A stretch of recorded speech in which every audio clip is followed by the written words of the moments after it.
Telugu young directors ఛానల్కి స్వాగతం సుస్వాగతం. ఈ రోజున దీపావళికి రిలీజ్ అయిన సినిమాల్లో తెలుసు కదా అనేటువంటి సినిమా గురించి నా వ్యూ అండ్ రివ్యూని ఒకసారి మీకు తెలియచేస్తాను. ఈ సినిమా చూసి చాలా అయినప్పటికీ కూడా మధ్యలో నేను మా స్టూడెంట్ ఒక ఆయన శిష్యుడు షార్ట్ ఫిలిం ఒకటి చేస్తున్నాడు, అంటే ఫిలిం ఫార్మేట్లో చేస్తున్నాడు. అంటే ఫిలిం కెమెరాస్, ఫిలిం కెమెరామెన్ ఉపయోగించి మొత్తం అన్ని డిపార్ట్మెంట్స్ని తను అర్థం చేసుకోవడం కోసం కొంత పెట్టుబడి పెట్టి దగ్గర 2-2.5 లక్షల దాకా ఖర్చు చేసి తను నేర్చుకోవడం కోసం ఒక షార్ట్ ఫిలిం తీస్తున్నాడు. దాని వెనకాల మనకు సపోర్ట్ చేయడం కోసం ఉండటం వల్ల, షూటింగ్లకి వాటికి తిరగటం వల్ల నేను కొన్ని ఎపిసోడ్లు రెగ్యులర్గా చేయలేకపోయాను. ఇవాళ టైం చూసుకుని సినిమా చూసినప్పటికీ కూడా ఈ రోజున ఇవ్వడానికి ప్రయత్నిస్తున్నాను. ఈ సినిమాని ముఖ్యంగా రివ్యూ చేయడానికి ప్రధాన కారణం ఏంటంటే మహిళా దర్శకురాలు. మన తెలుగులో మహిళా దర్శకురాలు ఇండియాలోనే చాలా తక్కువ. తెలుగులో ఈ మధ్య కాలంలో వచ్చినటువంటి దర్శకుల్లో చాలా తక్కువ, వేళ్ల మీద లెక్క పెట్టే వాళ్ళే ఉన్నారు. సో యూత్ నుంచి వచ్చినట్టు ఒక మహిళా దర్శకురాలు. తర్వాత జాక్తో డిసాస్టర్ కొట్టి ఇప్పుడు ఏదైనా హిట్ కొడతాడా ఎదురు చూస్తున్నట్టు సిద్ధు జొన్నలగడ్డ, శ్రీనిధి శెట్టి, మంచి కాస్టింగ్ అంతా ఉంది. తమన్ ఎస్ఎస్, ఇలా అందరూ కూడా, తర్వాత పీపుల్స్ మీడియా వాళ్ళు ప్రొడ్యూసర్స్, ఇలా అందరూ కూడా బాగా చేశారు. ఇది తెలుసు కదా అనేది ఏం తెలుసుకోవాలా అనే ఉద్దేశంతో నేను కూడా చూశాను. చూసిన తర్వాత నాకేమనిపించిందో మీకు చెప్పడానికి ట్రై చేస్తాను. మొట్టమొదట ఈ సినిమా కథ గురించి సింపుల్గా తెలుసుకోవాలంటే, సిద్ధు జొన్నలగడ్డ వరుణ్ అనే క్యారెక్టర్ వేశాడు. ఆ వరుణ్ అనే అతను అనాథగా పెరుగుతాడు. చిన్నతనంలో తల్లిదండ్రులు సరిపోవటం పెరుగుతాడు. చిన్నప్పటి నుంచి ఒక్కడిగా పెరగటం వల్ల తనకంటూ ఒక కుటుంబాన్ని ఏర్పరచుకోవాలనుకుంటాడు. ఆ ప్రాసెస్లో అతను ఒక అమ్మాయిని ప్రేమిస్తే ఆ అమ్మాయి అతన్ని మోసం చేసి, లేకపోతే అతను నువ్వు అక్కర్లేదని చెప్పి వదిలిపెట్టి వెళ్ళిపోతుంది. ఆ ప్రాబ్లంలో ఉండగా ఇతను రెండో పెళ్ళి ఇంకొక అరేంజ్మెంట్ చేసుకుందామని మిత్రుడి యొక్క ప్రోద్బలంతో కలుస్తాడు. రాశి ఖన్నాతో మాట్లాడి ఆమెతో వివాహం కూడా చేసుకుంటాడు. ఆ తర్వాత విచిత్రంగా కొన్ని సమస్యల కారణంగా ఈమె తల్లి కాలేకపోతుంది. ఎవరైతే రాశి ఖన్నా క్యారెక్టర్ ఉందో, భార్య ఉందో, తల్లి కాలేకపోతుంది. ఆ తల్లి కాలేకపోవటం అనే విషయానికి ఆమెను తల్లిని చేద్దామనేటువంటి ఒక సంకల్పంతో, అంటే ఈయన అనుకోడు, ఆవిడ అనుకుంటుంది. అక్కడ పాత లవర్ ఎవరైతే ఉందో, శ్రీనిధి శెట్టి వేశారు ఆ క్యారెక్టర్, రాగా క్యారెక్టర్ వచ్చి ఈమెకి సరోగేసి మదర్గా ఉంటుంది. సో అక్కడి నుంచి వాళ్ళ జీవితాలు ఎలా మలుపు తిరిగినాయి, చివరికి ఆ కథ ఎలా జరిగింది అనేదే ఈ సినిమా యొక్క కథ. నేను సినిమా కథ అంతా చెప్పలేదు, కొద్దిగా ఓటీటీలో రావాలి కదా, ఇంకేదైనా 4 కలెక్షన్ వస్తే నేను చెడగొట్టడం ఎందుకనే ఉద్దేశంతో సింపుల్గానే చెప్పాను. కథ చూస్తే మన తెలుగులో ఇట్లా చాలా విషయాలు వచ్చాయి. భార్య భర్తల సంబంధాల మీద, సరోగసి మదర్ మీద, లేదా సరోగసి చైల్డ్ తీసుకోవటం మీద, ఇలా చాలా వచ్చాయి. పాతకాలంలో మన ఈ శోభన్ బాబు గారి సినిమా చూస్తే ఇల్లాలి సినిమా ఉంటుంది. ఆయన కూడా డబ్బు, తర్వాత బాగా డబ్బున్న వాడిని పెళ్లి చేసుకుని జయసూరి క్యారెక్టర్ వెళ్ళిపోతే, ఆ తర్వాత ఆయన శ్రీదేవిని పెళ్లి చేసుకోవడం, ఆ తర్వాత రావటం, జీవితం యొక్క విలువ, పిల్లలు వాటి యొక్క విలువ తెలుసుకుని ఆ అమ్మాయి వచ్చి రావటం, అదంతా చాలా ఎమోషనల్గా ఉంటుంది. చాలా బాగుంటుంది ఆ సినిమా. అలాంటి సినిమాలు తెలుగులో ఉన్నప్పుడు కూడా వాటిని చూడకుండా, అందుకనే నేను చాలా సందర్భాల్లో మన యంగ్ డైరెక్టర్స్, క్రియేటర్స్ చెప్తాను, మన తెలుగులో హాలీవుడ్తో యొక్క ప్రమేయంతో కానివ్వండి, లేదా మలయాళం అవ్వచ్చు, బెంగాలీ అవ్వచ్చు, లేదా ఏ భాషలో, హిందీ ఏ భాషలోంచి వచ్చిన సినిమాలకు ఇన్స్పిరేషన్ అవ్వచ్చు, లేదా సహజంగా వాళ్ళకి వచ్చిన ఆలోచనతో కంటెంట్తో రకరకాల ఎక్స్పెరిమెంట్స్ చేశారు. లాట్ ఆఫ్ ఇన్ఫర్మేషన్ మనకుంది. సో ఇక్కడ వచ్చినటువంటి క్యారెక్టర్లో మనకు దాదాపుగా అలాగే కనిపిస్తూ ఉంటాయి. నేను ఈ మధ్యకాలంలోనే కాదు, చాలా ఈ మధ్యకాలంలో కూడా ఇట్లాంటి భార్యాభర్తల సంబంధాలు బోల్డ్ సినిమాలు వచ్చాయి. అయితే ఈ సినిమా ఎందుకు ప్రత్యేకంగా అనిపించింది అని అంటే, వాళ్ళకి ఎందుకు, మరి దర్శకురాలకి ఎందుకు అనిపించిందో, విమెన్ యొక్క ప్రాబ్లం అని అనుకుందో, లేదా విమెన్ క్యారెక్టర్స్ని, వాళ్ళున్న క్యారెక్టర్స్ యొక్క ఆలోచన విధానాన్ని చూపించాలనుకుందో ఏమో, కానీ ఈ కథను తీసుకుంది. కానీ కథనైతే తీసుకుంది, కానీ దాన్ని చెప్పడం దగ్గరే ఆవిడ బోల్తా పడిపోయింది. సగం సినిమా అయిపోయిన తర్వాత సినిమా కథ తెలిసిపోయింది.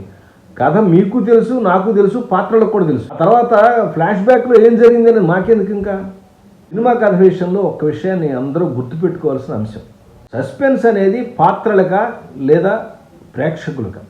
పాత్రలకి ఏం జరుగుతుందో, ఎలా జరుగుతుందో, వాళ్ళు ఎలా ప్రవర్తిస్తారో తెలియక అవి కంగారు పడిపోయి రకరకాల ప్రయత్నాలు కింద మీద అవుతుంటే అది చూసి మనవాడు ఎంజాయ్ చేస్తాడు సస్పెన్స్. ప్రేక్షకులు కథ ఏం జరుగుతుందో తెలియదా? సూచాగా తెలుస్తుంది. కానీ సస్పెన్స్ ఉండాల్సింది పాత్రల మధ్య. విచిత్రంగా ఇక్కడ ఉన్న సినిమాలో అన్ని పాత్రలు అన్ని విషయాలు తెలుసు వాళ్ళకి, కానీ వీళ్ళకి తెలుసు వాళ్ళకి తెలుసు అనే విషయాన్ని తెలియదు. అది చెప్పేసిన తర్వాత ఇంకా అయిపోయింది, ఓపెన్ అయిపోయింది. సీక్రెట్ ఓపెన్ అయిన తర్వాత ఇంకా నువ్వు చేసేది ఏముంది? ఐమాక్స్ అయిపోయిన తర్వాత సినిమా ఇంకేం చూపిస్తావు? ఫ్లాష్ బ్యాక్లో ఏం జరిగిందని చూపిస్తావు? దానివల్ల ప్రయోజనం ఏంటి? ఇదే తెలుసుకోవాలి. అందుకనే పాత సినిమాలను ఎలా మొదలుపెట్టారు, కథను ఎలా తీసుకెళ్లారు, దానిని మనం కొత్త సీసాలో ఎట్లా పోయాలి, లేదా కొత్త రకంగా ఎలా చెప్పాలి, స్క్రీన్ ప్లేని ఎలా మార్చుకోవాలి, ఎలా చెప్పాలని. ఒకవేళ కొంపదీసి కనుక ఈ సినిమా కానీ హిట్ అయ్యేది అందరూ కూడా ఇలా చెత్త ఫాలో అయ్యేవాళ్ళు. నేను ఒకటే చెప్తుంటాను, సినిమా ఎలా తీయాలి, ఇలాగే తీయాలి, అలాగే తీయాలంటానికి రూల్స్ రెగ్యులేషన్స్ ఏం లేవు. ఎవరి క్రియేటివిటీ వాళ్ళది. కానీ సినిమాకంటూ ఒక గ్రామర్ ఉంది. ఒక లాంగ్వేజ్కి గ్రామర్ ఎట్లా ఉందో, తెలుగు, ఇంగ్లీష్, హిందీ ఇట్లా సాంస్క్రిట్ లాంగ్వేజ్ ఉంటే లాంగ్వేజ్ గ్రామర్ ఎలా ఉందో, ఫిలింకి కూడా గ్రామర్ ఉంది. ఫిలిం గ్రామర్ అనేది ప్రపంచంలో ఎవరైనా ఫాలో అవ్వాలి.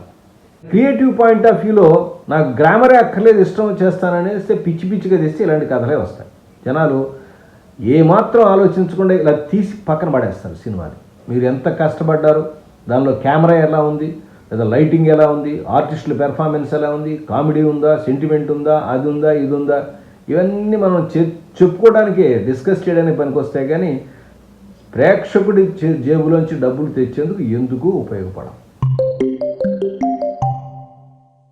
ఈ సినిమా స్క్రీన్ ప్లే గురించి కానీ, లేదా కథను నడిపిన విధానం గురించి కానీ, లేదా క్యారెక్టర్ల విషయాల్లో చెప్పుకోవాలంటే దర్శకురాలు చేసినటువంటి ప్రధానమైనటువంటి ప్రాబ్లం ఏంటంటే, ఏ పాయింట్ని నేను హైలైట్ చేసుకుంటూ కథను నడిపించుకెళ్ళాలి.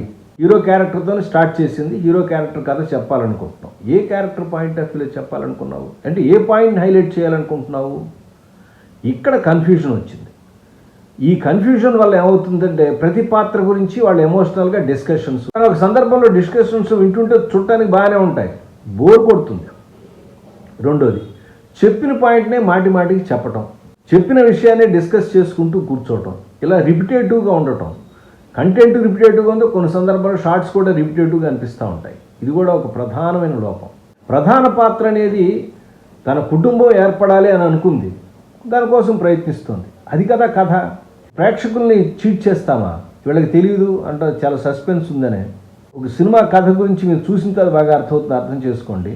ఈ డాక్టర్ని పరిచయం చేసింది హీరో కాదు, ఆమె ఒకసారి ఏదో కాన్ఫరెన్స్కి వెళ్తే ఇలాగ ఐవీఎస్ సెంటర్లో ఏదో చిన్న మీటింగ్లా పెడితే దానిలో వెళ్ళి ఆ డాక్టర్ చూస్తుంది. ఆ డాక్టర్ని చూస్తే ఈవిడికి ఏదో ఒక రకమైన ఫీలింగ్ లాగా, సిస్టర్లీ ఫీలింగ్ వచ్చింది. కాబట్టి ఆవిడతో ఫ్రెండ్షిప్ చేసుకుని చేస్తే నా పరిస్థితి ఇదే అని చెప్తే జాలిపడి నేను నీకు బిడ్డని ఇస్తాను సరోగేసి మాదిరిగానే ఆవిడే అంటుంది, హీరోయిన్కి ఒప్పుకుంటుంది. పైగా ఆమెకు పిల్లలు కలగరని చెప్పి తన యొక్క ఆమె ప్రాబ్లమ్ని ఏదైతే గొడ్రాలుగా చూస్తారనే ప్రాబ్లం తన మీద వేసుకుంటాడు. ఒక చాగవన్న క్యారెక్టర్ లాగా క్రియేట్ చేశారు. అతను తప్పే ఉంటుంది, అతను తప్పును విడాకులు ఇస్తాడా? ఆ అమ్మాయిని సెలెక్ట్ చేసుకోవడం ఇది కదా కాకతాళీయంగా జరిగింది. సో అందుకని మళ్ళీ కాకతాళీయం జరిగింది ఏదో కన్ఫ్యూజన్ వస్తుందేమో ఒకనొక సందర్భంలో వీడు నాకు వదిలేసినటువంటి ప్రియురాలని చెప్తాడు. దాన్ని అతను తప్పు పడతావా? సెలెక్ట్ చేసుకుంది ఎవరు? నువ్వు కదా. అయ్యో అని మానేసాడు, అబార్షన్ చేసి ఇంకోటి క్యారెక్టర్ సెలెక్ట్ చేసుకోవచ్చు కదా. అది వదిలేసి నువ్వు క్యారెక్టర్ని విడాకులు ఇస్తానంటావా?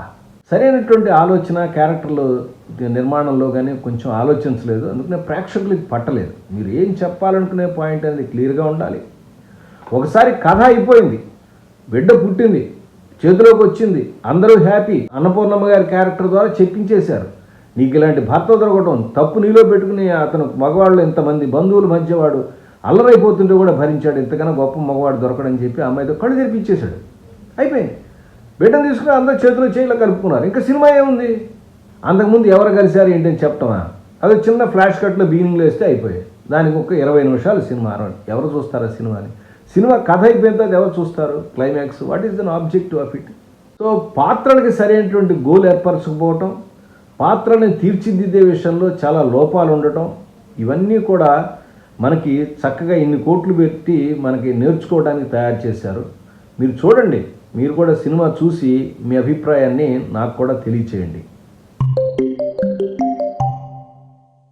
ఈ సినిమాలో ప్లస్ పాయింట్స్ ఏమన్నా చెప్పుకోవాలనుకుంటే, అంటే చూడటానికి పనికొచ్చే విషయాలు ఏంటంటే, డీజే టిల్లు స్క్వేర్ ఇట్లా సినిమాలతో ఒకటే టైప్ ఆఫ్ క్యారెక్టరైజేషన్తో జనాల్ని బాగా తన వైపు తిప్పుకున్నటువంటి సిద్ధు కొంచెం ఎమోషనల్ క్యారెక్టర్స్ కూడా చేయగలడు అనేటువంటి పాయింట్ మనకు తోడుతుంది. హర్ష కూడా బాగానే చేశాడు. హీరో హీరోయిన్స్ కూడా తమ పాత్రలు బాగా చేశారు. క్యారెక్టర్లు ఆర్టిస్టుల యొక్క ప్రాబ్లం లేదు, క్యారెక్టర్ నడిపిన విధానంలోనే తేడా ఉంది. ఒకదానికొకటి విషయాలు తెలిసినప్పటికీ కూడా ఉండటం. అందుకనే మొదటి నుంచి చెప్తూ ఉంటాను నేను, ప్రధాన పాత్ర ఏదైతే ఉంటుందో దానికి పర్ఫెక్ట్ గోల్ అనేది పర్ఫెక్ట్గా ఉండాలి. కాసేపు ఇట్లా రకరకాలుగా ఉండటం, ఎపిసోడిక్గా ఉండటం. రెండోది ఇట్లాంటి కంటెంట్ ఇదివరకు మనం చెప్పుకున్నాం, టీవీ సీరియల్స్కి కానీ వెబ్ సిరీస్కి కానీ అద్భుతంగా పనిచేస్తాయి. ఇవాళ ఉన్న ప్రస్తుత పరిస్థితుల్లో కమర్షియల్ సినిమాకి ఈ సబ్జెక్ట్ ఎట్టి పరిస్థితుల్లో పనికిరాదు. ఒకవేళ పనికి వచ్చినట్టుగా చేయాలి అనుకుంటే పాతకాలంలో ఇల్లాలని సినిమా ఉంది, మీరు చూడండి. దానిలో ఏం చేశాడు, ఎట్లా ఎమోషన్ పండించాడు అనే విషయం మీకు అర్థమవుతుంది. అర్థం చేసుకోండి, ఇది ఇవాళ ఉన్నటువంటి టార్గెట్ ఆడియన్స్ ఎవరు ఈ సినిమాలను ఎక్కువ చూస్తున్నారు, ఎలాంటి కంటెంట్ చూస్తున్నారు, అలాగే హీరోకి ఇంతకుముందు ఎటువంటి పేరుంది, మనం ఎట్లాంటివి తీసుకురావాలి. కొంతవరకు ఆ పాయింట్ని తీసుకొచ్చారు, ఎందుకంటే యాక్టివ్గా అతను మాట్లాడే విధానాన్ని తీసుకొచ్చారు, అంతవరకు ఓకే. కానీ కంటెంట్ దగ్గరికి వచ్చేసరికి పరమ బోరింగ్గా ఉంది. చాలా బోర్ ఫీల్ అయ్యారు. చెప్పిందే చెప్పడం, గంటల తరబడి మాట్లాడటం, మళ్ళీ రిపిటేషన్స్ చేయటం, వాళ్ళ ఫ్లాష్ బ్యాక్స్ చెప్పటం. కొత్త తరం దర్శకురాలు కథ కొత్తగా తీసుకుని కొత్త కాన్సెప్ట్ చెప్తుందేమో అన్నటువంటి అనుకుంటే పాత సరోగసి స్టోరీని తీసుకురావటం, తర్వాత ఇండెసిసివ్ క్యారెక్టర్స్, డెసిషన్ కరెక్ట్గా తీసుకోలేనటువంటి డోలాయి మానస అనిశ్చిత స్థితిలో ఉండే క్యారెక్టర్స్ క్రియేట్ చేసి కన్ఫ్యూజన్ తాను క్రియేట్ చేసుకుంది, ప్రేక్షకులు కూడా క్రియేట్ చేసింది. తెలుసు కదా అని అంటే మాకేం తెలియలేదు, డైరెక్టర్గా చేసినటువంటి ఆవిడకైనా ఏమన్నా తెలుసా ఈ సినిమా ఎందుకు తీసిందో అని ప్రేక్షకులు అనుకుంటూ వస్తుంటే నేను చెవులతో విన్నాను. అసలు ఈ సినిమా ఎందుకు తీసింది ఆవిడ, మాకేం తెలియలేదు, వీడికేం తెలుసా అనుకుంటూ కొంతమంది ఇట్లాంటి మాటలు కొనుక్కుంటూ వస్తుంటే నేనే ఆశ్చర్యపోయాను. మరొక మంచి అంశంతో మళ్ళీ కలుస్తాను. తప్పకుండా ఈ సినిమాను చూడండి. ఎందుకంటే సినిమాని ఎంత బాగా చెక్కినా సరే క్యారెక్టర్లు స్ట్రక్చర్లు సరిగ్గా లేకపోతే బాగా ఆడవు, జనాల్ని ఆకట్టుకోవు అనుకోవటానికి ఇది ఒక ఉదాహరణ. రీసెంట్గా వచ్చిన ఎగ్జాంపుల్సే కాబట్టి మీరు కూడా చూస్తే ఒకసారి చూడటానికి ప్రయత్నించండి, కొత్త విషయాలు తెలుసుకోవడానికి ప్రయత్నించండి. మరొక సినిమా రివ్యూతో మళ్ళీ కలుస్తాను. అప్పటిదాకా నమస్కారం.